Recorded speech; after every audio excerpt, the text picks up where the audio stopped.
अस्सलामुअलैकुम जी। अदील साहब, ये गुलाब नबी हॉस्पिटल के पास से मेरे पास आए हैं। मशीन अपनी चेक करवाने के लिए मशीन इनकी जल गई थी हीट की वजह से या ओवर हीट लोड की वजह से, और अल्हम्दुलिल्लाह मशीनी फॉल्ट कोई नहीं है।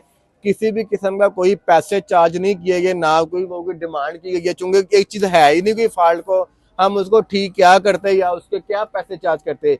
ये हमारी मशीन सुहेल खान साहब, जिनको पहले भी मशीनें मरी जा चुकी है, DIA डेरा इस्माइल खान से, जो कि सुहेल भाई हैं, उनके लिए टेस्टिंग में मशीन लगी है। अदील भाई, रिजल्ट के बारे में इसका थोड़ा सा बता दें कि आपने कैसा इसका रिजल्ट पाया है। भाईजान 100% रिजल्ट है। सबसे पहले मैंने 6 अंडे इसमें लगाए और 6 के 6 ही हैच हुए हैं। माशाल्लाह जी। 6 किसके अंडे लगाए थे आपने? ये किस? ड्रैगन के मैंने लगाए थे अंडे जो ना। अच्छा, 6 अंडे लगाए थे, तो 6 के 6 अंडे सब निकल।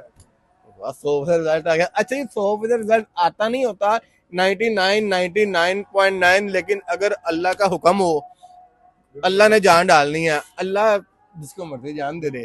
दुआ में यार रखे, जज़ाकल्लाह खैर।